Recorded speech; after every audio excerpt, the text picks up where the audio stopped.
بسم الله الرحمن الرحيم. السلام عليكم ورحمة الله وبركاته. بسم الله الرحمن الرحيم. الحمد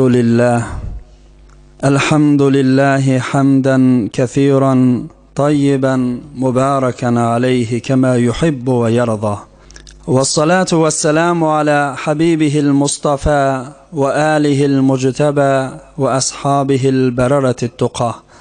أما بعد، الله تبارك وتعالى خالق هستي وخداي سبحان همامذي يوقتن بارقترن حق تعالى همامذن طاعت أبادت خيرات وإحسانات لمذي öz ulu dergahına kabul eylesin.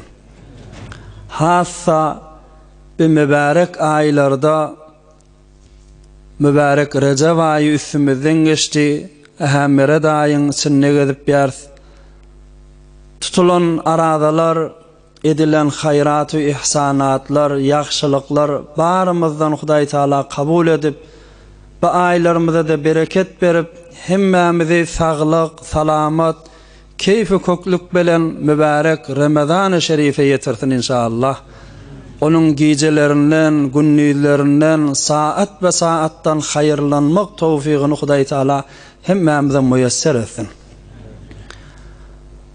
Tüs yürekten bariniza Tanrı yalkazın meriyen avadan halatta ahun ulamaların celasatlarını öz huzurunuz bilen münevver aylandıryanız.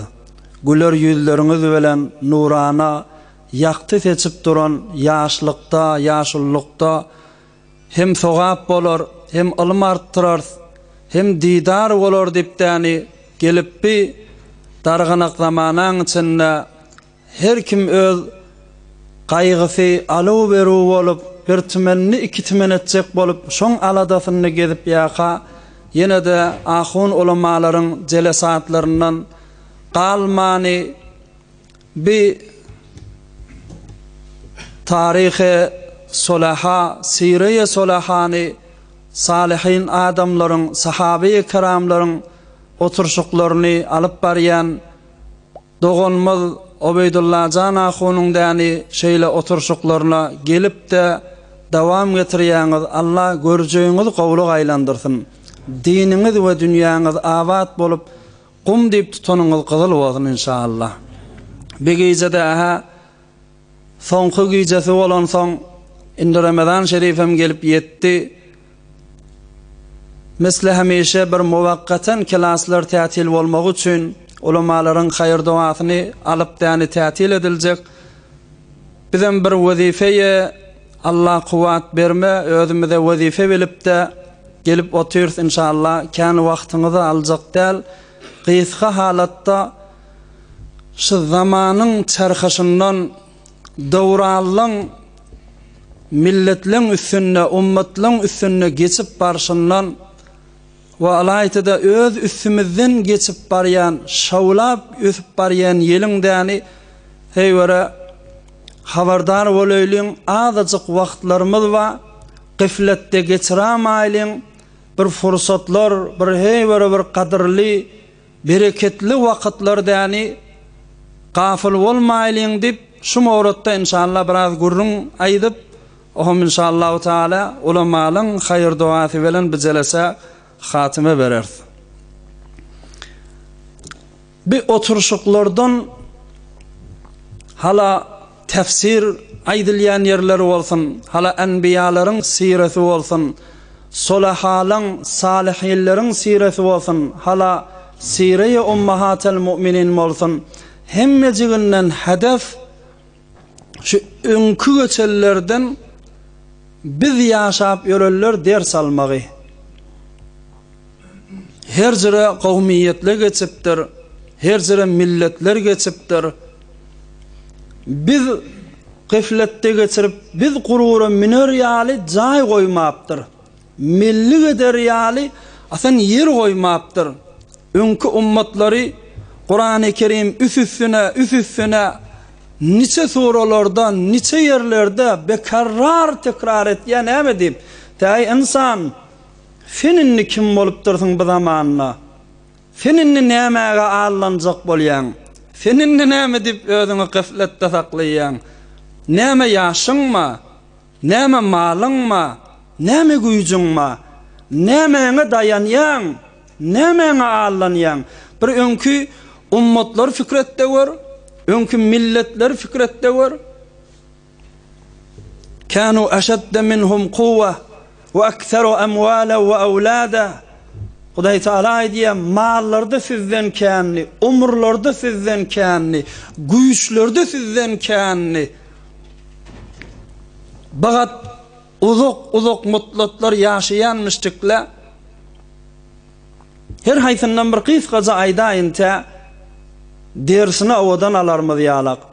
Hazreti Nuh Nebiyullah'nın döwranyna bir fikir edin. Adamlar müňden aşak ýaşamaýanmyşdykla. Müň ýaşalýan wagtlar. Hazreti Nuh Nebiyullah'nın özü sahih hadis we peýgamberimiz aýdýar. 250 ýaşynda peýgamber boldy. 950 ýyllap döwrany peýgamberiydi. O dünýäni suw gark edipdäni keşdiği yere gonandan sonra yine bir 250 yaşadı o dünyadan öttü diye. Üşürde var näçe boldy? 1450 yaşa geçen adam. Ravayetlerde gelýär. Bir ýaşuly zinanan birisi bir kabryň başynda ağlap oturan, "Ay balam o, ay canam o, ay yaş gittin" dip Nuh aleyhisselam ýanynyň geçip barýanmyş. Ay ejeke dipdir. Bir kim beýle ağlaýan başynda? Näçe ýaşyny geçdi? Ay oglum, ýaş ellem berdim dipdir ýanky ýaş öle. O näçe ýaşady mege oglum dipdir. Indi ýanky ejeke näme dipdir? Hayyan 600 ýaşapdy dipdir. Subhanallah. Yan 600 ýaşady dipdir. Özü de müň bir zat ýaşynda bolmaly ýanky zenanan. Hazreti Nuh aleyhisselamyň öz ýaşy ýalyk döwrükdaşyndaky adamlaryň da şeýle uzak ýaşlary barmy. Hazreti Nuh nebiyullah kelle bolady diýe. Can nejeke diýdi diýe. Sen oglun 600 ýaşapdyr, jawan gitdi diýip aýtýan dipdir. Ahir zamanda bir ummat geljek, ýaşap, garryp, bükürülüp iki iblelerlerden sorasan ýaşyň näçe diýsen agzyny doldurup 80-90 diýip aýtjaklar. Sen oglun altdan birde ýaşajak däle. Ýanky ýaşuly sorady diýe.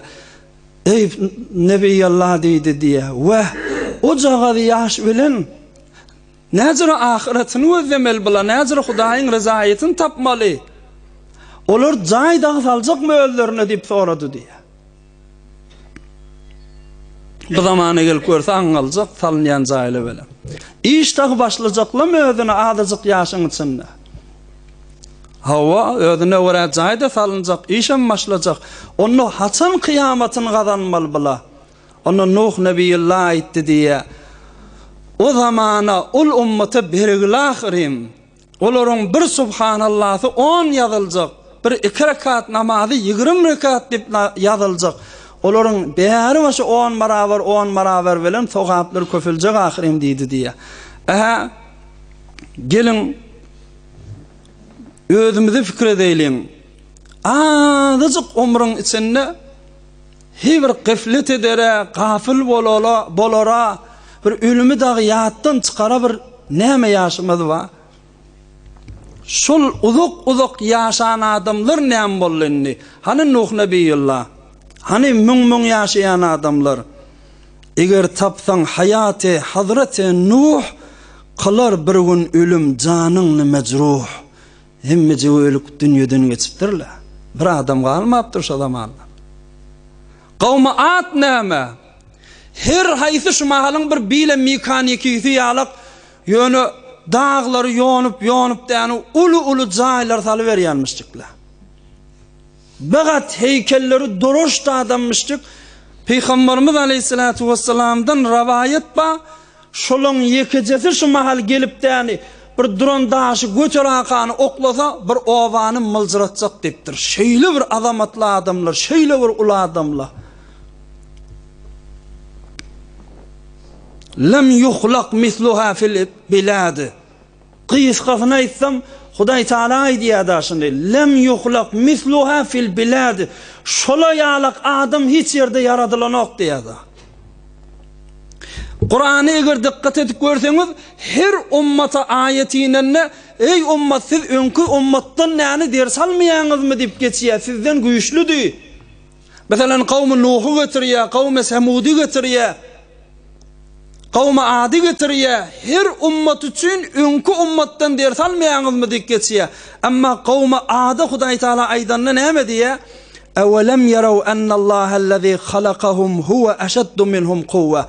Ey Ad kavmi, aya Hudaý ki sizi ýokdan bary getirdi, sizden güýçlürek dämi diýip aýdýar.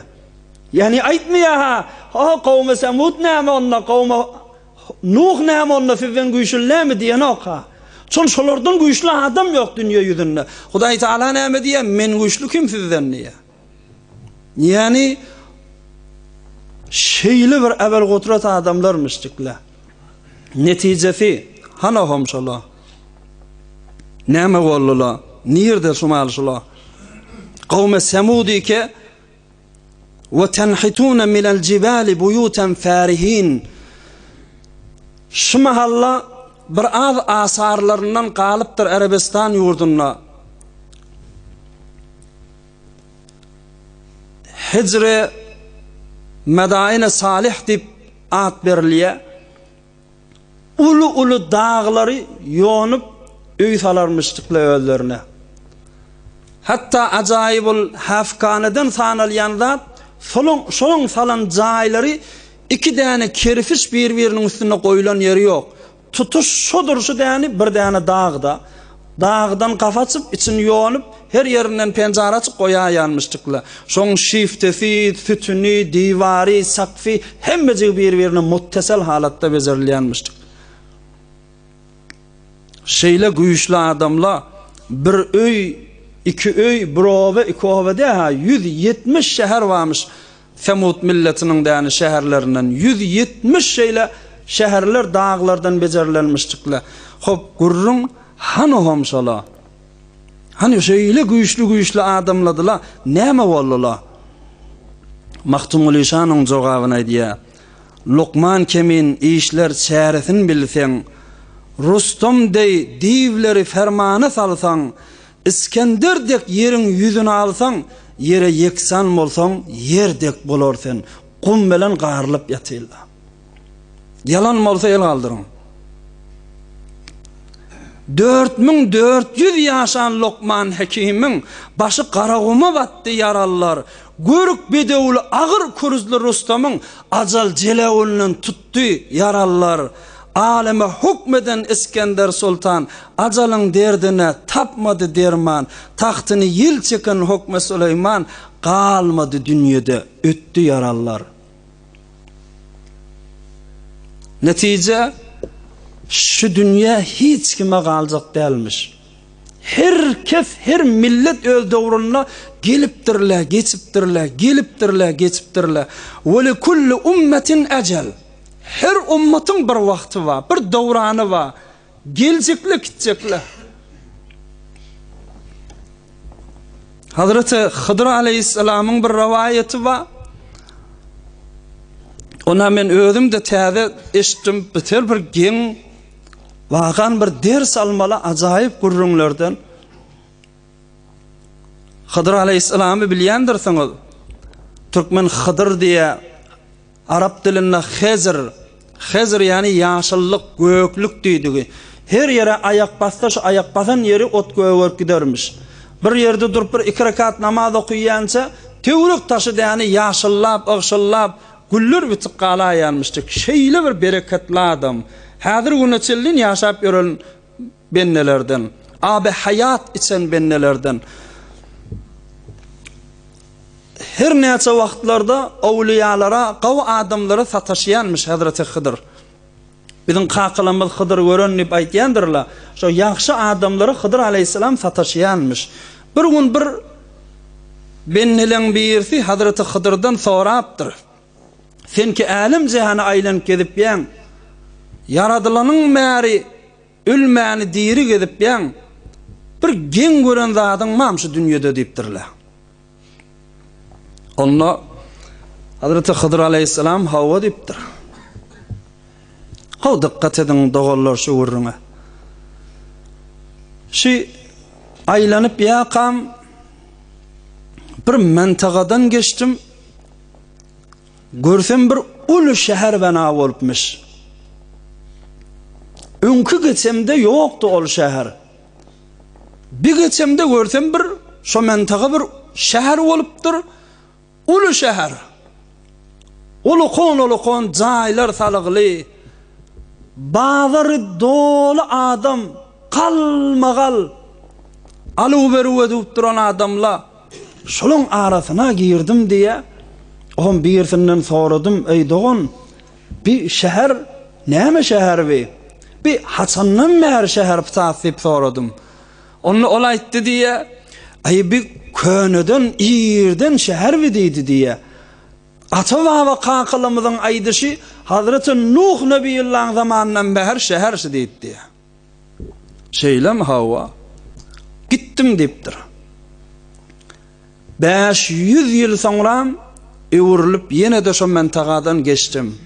Şu şehirden kalmagal dolu adamlardan şehirden geçtim. Görsem şehirde adam kalmaptır. Şehir veyranı olup, harap olup, kullun dargap yatı. Her yerden bir tüssen özü defa kalıptı. Bir avat say görmedim. Şu şehrin daşında bir çofon gedip geldi. Şu çofondan mal vakıp görenden soradım. Ay çofon ağa dedim. Bir şehir Hasan harap oldu dedim, soradım. Onunla olaydı. Ay bir iyirden meri harabe yatan şehir vi. Atava ve kakılımızın aydışı velen Nuh Nebiyullah'ın zamanından beri yatan harabe stası rivayette diye. Şeylem hava. Gittim diye 500 yıl sonra geldim diye. Pansatsa. Geldim diye görsem yankı harabeden bir tane eser yok. Kullun bir tolkun vurup yatan giyin derya olmuş. Su vardı üşüptür. Asın kişçivallar, feyyatlar kişçide ağ tutup balık tutuşup şeyle bir giyin tolkun vurup duran deryamış. 11 seyyattan soradım. Ay bağışlı bir pıtada bir şehir vardı bir vakitte. Pıtada Hasan derya oldu. Onunla olaydı diye. Ay bize pıtada şehir vardı eşitmeptir. Atava ve kakılımızın aydışı velen Nuh Nebiyullah'ın zamanından beri derya ştası rivayeti diye. Şeyle mi bol ya? Gittim diye 500 yıldan sonra mevurlup geldim diye. Görsem de hani derya kurip göğüt bolup yönü bir deryadan bir göl jagaz bolup kalıptır. Yönü bir su jagaz yataca su oğullar kangra oklap balık tutuşup oturanmıştıklar. Soradım vay can oğul. Hani pıtada bir derya vattı bundan önce. Ne mi bollu o derya? Onu oğullar ayttılar. Ay ağam bize hiç işitmedik ştada derya vardığını. Atava ve kakılımızın aydışı velen Nuh Nebiyullah'ın zamanından beri şu jagaz göl olup yatışır stası vaytı diye. Şeylem hava gittim diye 500 yıl sonra geldim. Görsem bir alamatlı şehir oluptur diye. Tabağa apartmanlar salınıptır. İgnokladan bazarından ignokladan yeri düşük değil. Fakat adamların kâlligi bilen kalmagal duran şoşuluğuydan soradım. Ay Hasan'dan beri şu şehir diye aytdım. Ay Nuh Nebiyullah'ın zamanından beri şehirdir mi diye ayttı diye. Atava ve kakılımızdan şeyleşti diye ayttı diye. Yine gittim 500 sonra geldim. Yatan bir haravamıştık diye.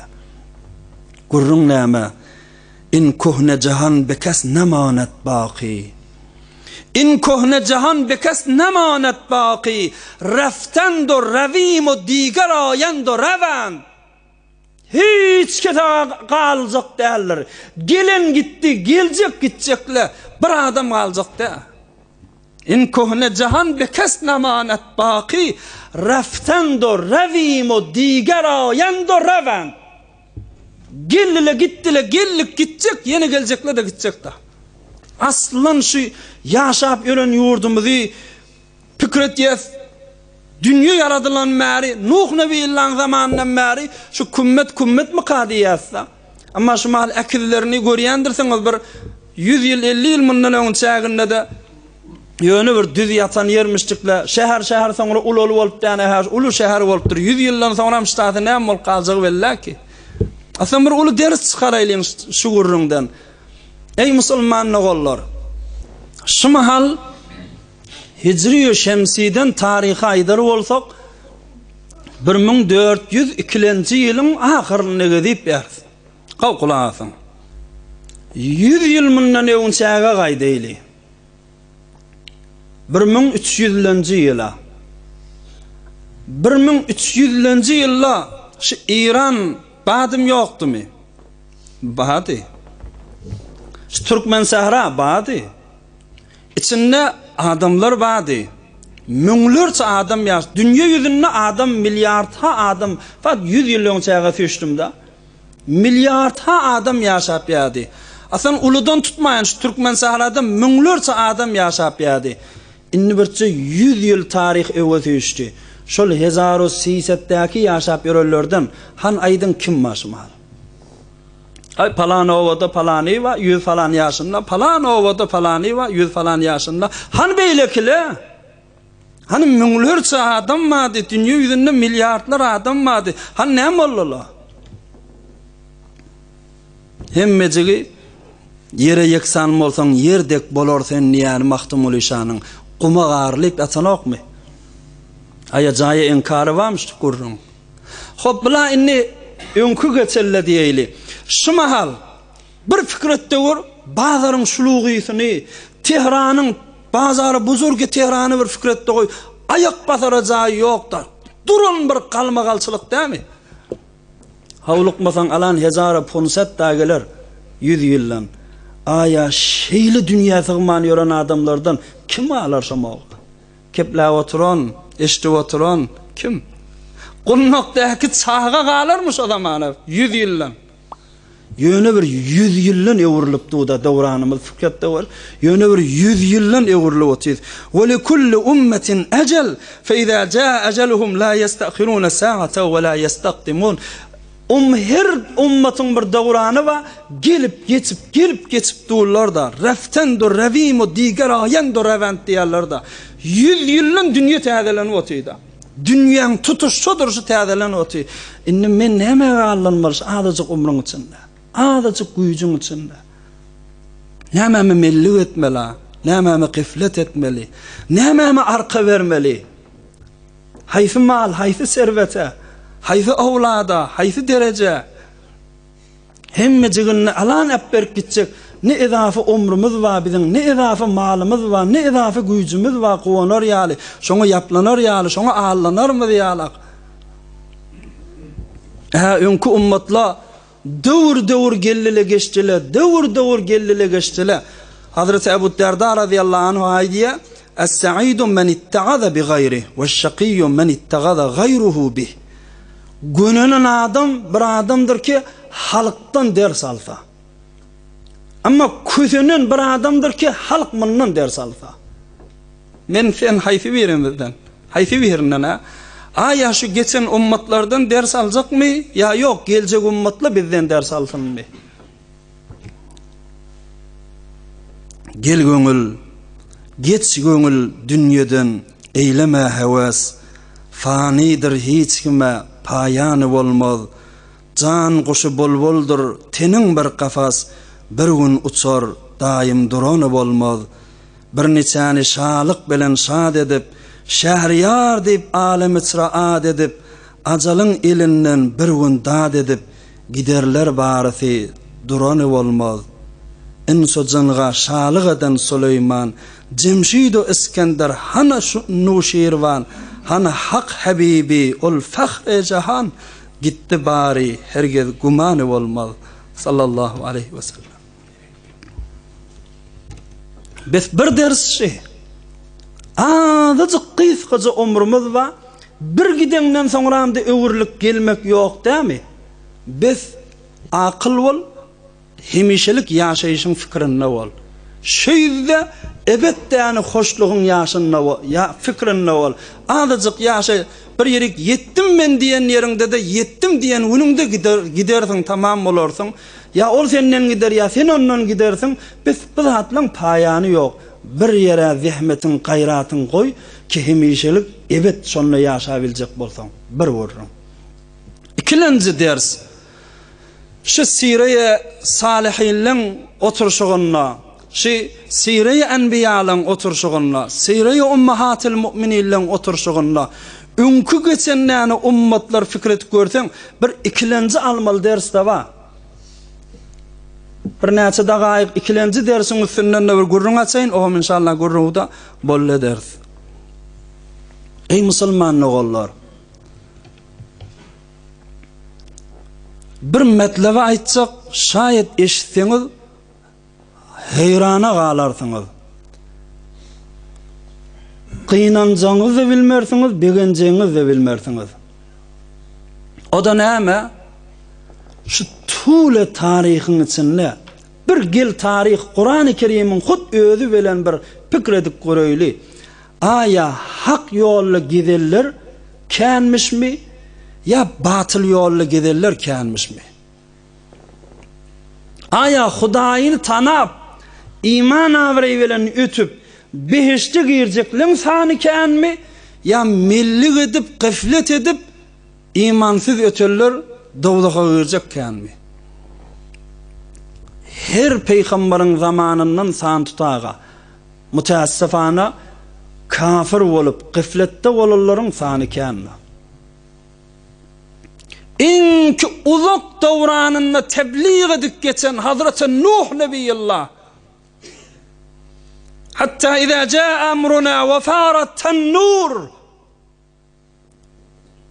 Asmanlar yağıp yani etekten tamdırlardan yani çoğup sular çıkan mağazında.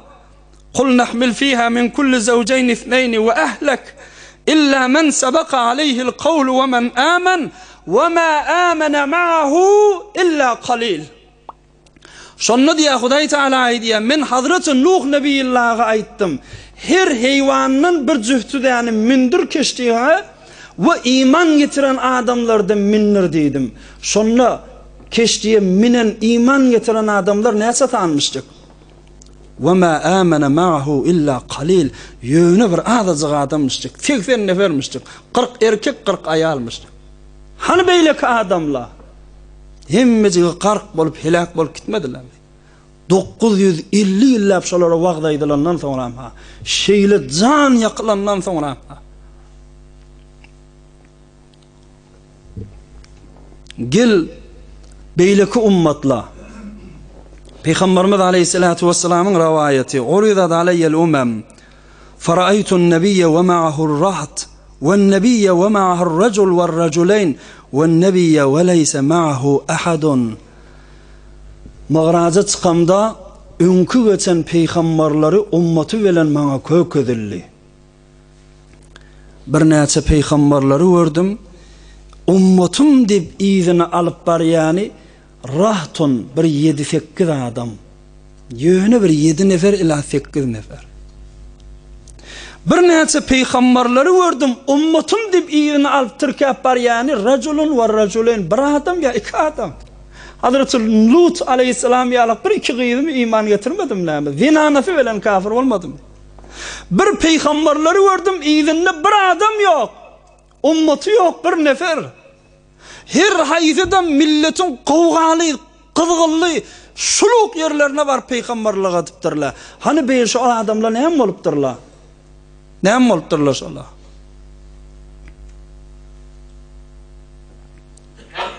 Önkü ummatlar, milletler dursun öz zaýyna. Ey ezidim, öz tarih, öz döwranyňa gel. 1402-nji ýylda gezip ýa. Dünýä ýüzünde bu makadar ha insanlar gezip ýa. Bir amar gör. Näçe adam gezip ýa dünýä ýüzünde? 7 milyard insan ma, dogrymy? Şu 7 milyardın neçesi behişti, neçesi cehennemi, neçesi iman va Hudaya, kıyamata, cennete, dawlaka, neçesinin imanı yok. 1 milyard yarım musulman mı? Hani 5 milyard yarım näme? 5 milyard yarım Zertuştiyo, Yahudiyo, Mesihiyo, Aftapperesto, hatta Hindistan'da hadir uneçellin gavperesto gurbeperest var. Musulmançılıktan ayrı diller de var. Hemmeciginin de Kur'an-ı Kerim'in hud öz ayeti cehenneme varacaklar, cennete varacak musulmanlar. İnne dine indallahil İslam, Allah'ın yanına makbul din, fat İslam dini değil mi? Fat 1 milyard yarım musulman mı? O da ne musulman? Hop dersin hama. Bir hakikati ki adam kıynanacağını da bilen hey vay babela adamlar imansız geçip bariyara o dip. O özün yine de Hudaya köp şükür edesin geliye şıgadır adamların içinde biz bir imanlı o yine de Hudayı tanıttırız yine kıyameti biliptiriz bir imanlı enatadan dünyaya geliptiriz o tağı şükür edeceğini de bilen yine şu almalı dersimiz Khahi neşevi rosva hamrenge cemaat şu. İnni cavan oğlan, cavan kıyır, gelin, hatta yaşlı özünü yitiriye. Ah. Şu azıcık umrun içinde ki bir gedek gelmeli gitmeli tekrarı da yok şu sahnen. Azıcık malın, azıcık mülkün, azıcık kudretin içinde o görüvem dur, bağadar adamlar dawlaga karşı var ya, bağadar adamlar da yani Huday saklasın yanlış, batıl 1 milyard yarım musulman diyenimiz velenne şu musulman menip yürürleri dinden sert, hicaptan sert, namazdan sert, mescitten daşta, aradayı velen beylik aylarının farkı yok. İnatasının da yani Erdişi kımmeti yok yanına. Şey dip gören zamanımızda yine de biz musulmanları gıflete salyan zat näme? Ay ulum millet söyle yaşak gezip ya, ay menne şolara vara bolup yahanna. Şu millete karşın, millete menglecek bolup. Hatta bir toforla ay şey etmesen biavri olup baryan. Millete özünü menglecek bolup, senin milletin gidecek yerine gidecek mi? Milletin baryan kuyusuna varyan, senin milletin baryan helaketine karşıyın baryan. Sen hem diptakta uluyun milletin köpün izine düşüyen ahirim. Köpki gümrahçılıkta yan gördüğünüz ahirim. Az adamla hidayetlemiştikle. Hem dip sen şu az adamla izine durubilme. Hay köpün izine düşüyli, köpe vara renk alaylı, rusva bulmaylı dip yani bir zaman ne ki mescitlerimiz fakat yaşulların, fakat bir bazı neşeste adamların cayı olup kalıptır. Seni yaş oğlan, ay kim okuyor ya bu zamanla deyip, senim şu okuymayanlara mengletecek mi ödün ha? Ay kim geliyor mescide deyip, senim şu gelmeyenlara mengletecek mi ödün? Bir zaman ne ki, oğlun atan hurmatını bilen ok, ihtiramını bilen ok. Ahirin gelneçelliğin yani, durman gitmeli ayrılışıp ey gelin aya ulu millet şehit ya deyip de senim yaşulları hep berkitecek mi? Bir zamanı ki toyun aydım sazdan manası yok. Talarlarda tutulmasa bir rakso avaz içinde bulmasa manası yok zamanında aya senim toyun şolara ora tutacak mı? Kafirlerden geliyen zat, görünüp duran haram zat, Kur'an ayet bilen sabit soda günah digi. Bir zamanı ki kıyız gelirlerde hicap yok. Hicabı tutan nani agapmandı bilinyen moğularda şeyli hicap tutyan adılan moğa. Ay menem şolara göre bolcok dip aya ey ayallığın hicabından çıkacak mı? İffetinden çıkacak mı? Bağlarda şermini ellen verecek mi? Barıp tükancılar velen, kes ona kes velen nani gülüşüp çakıllaşıp muamele etmeli, şuhileşip oturmalı. Bir zamanı ki nikah yok, hazır toydan haber yok, yönü dost adi velen, namzat adi velen, bağıt irtibatat qıydoqlarının arasında addi olup kalıptır. Aya şu köfün izinde çıkacak mı sen ha? Şeyle adaşıp baryan milletin iyine çıkıtacakmy. Bir zaman ki akiller yani albomy hususilerde durardı. Bir kumudun içinde koyulurdu, käde bir gözdelerdi. Amma inni hususilikten çıkıp umumi olup qyz gelin farkı yok, jawan garry farkı yok. Her yerde iyi biçelligini, her yerde geyen eginmaşyny, her tüýsli duran zatlaryny däni gelip umum halatda akiz goýýa. Umum halatda kökedip goýýa. Öz ýaşaýyşyny öýünden isinden daşyndan akiz goýup ýören zamanynda ayat elim şolara meňdejekmi? Näzir hak berýän şolara. Hem de Kur'an'a taklit etmeli. Vakti ki ay ulum millet aliyad edip şebeyel dağda getirip qarfı diyen aya insaf falan ayt, vicdan bilen ayt, işten çekyami kışın soğuk havatında qarfı da Tomusda portakal yesin gelmeşi yalak kim kışta qarfı diyeti geliyor. Aslan inne tabiatimizde öğrenişipdir mi näme? Ulum milletin ýerine düşüp barşymyz bilen. Yani Kur'an'a halk etse halktan galmaly da. Näme oturuşuk etsek, näme saçakta koysak däni akydyn alıp ulum millete jay etmeli, şeýle iýbiçkilerimiz bolly, şeýle oturuşugymyz bolly dip bejaýyn ki öňkü ulamalar ýalak, awliýalar ýalak, Allah'nyň dostlary ýalak özleri imany himsaýatyny geçirýän müşrikler, gijelerde habarsyz ýany kafalarda ýağ tuğ paýlak gaýtýan müşrikler onu etmege ýok. Öz iýbiçkilerimiz bilen näni weziyet goýup däni garybyň ogulgyzyna aglat ýer. Ey ene maňa näme dip tevellüt tutamaňyz? Maňa näme dip keýke tevellüt evereňiz dip. Ene pahir can çekýär, can oglum, häzir howlukmy bir ahyry borç gelsin ýaranydan alyp bereýin saňa diýär. Bir ýarany ikin niçe dukany şoň wädesi beregli. Niçe dukançylara şoň wädesi beregli. Ýaranyda bereýin bilen niçe garda gowul edigli. Şoň umidyny çağatyna bolýar saňa da keýke bereýin nipdäni. Çağatyn şeý dip ýatyryp galýar. Bir zamany ki derdim vardır diyarından, devründen, hayır hayfi, ihsan hayfi bilinmez. Zalimlerin cefasından, cevurundan, İslam hayfi, iman hayfi bilinmez. Sohbatınla hak kelamın söylen yok, meclisinle bir nasihat eýlen yok, halal haram farkın bilip saylan yok, suud hayfi, ziyan hayfi bilinmez. Halayıkta görüldü yok, görüm yok, baylarınla sahavat yok, birim yok, ayarlarda uyut, qyzda şerim yok, edip hayfi, erkan hayfi bilinmez. Kişi malını kuvanıp göze ildirler, təssüp edip göňle kine doldirler, bir-birini nahak yere öldürler, norvat hayfi, aman hayfi bilinmez. Mahtum guli can mehmanlar gövreläş, mahtum guli can mehmanlar gövreläş, yaxşa dost yok, yaman bolsaň köp kardeş, bir ayyamdır, baş ayaktır, ayak baş, yaxşa hayfi, yaman hayfi bilinmez. Ey musulman dogollar, bizden nasihat galan hemmeňize däne amanat, her kim özü bilen Hudasy biler. Şu döwre zamany ki aňyrsy bersi görnüpdi, ulum milletläni mutassifana gıflet uykusyna ýastygyn, gıflet ýastygyna kellelerini goýupdyrlar. Belki inşallah oýanan adamlardan bolaylyň, özümizi tanan adamlardan, Hudaýymyzy tanan adamlardan, kıyamatımızda inanan adamlardan bolup geçeýliň.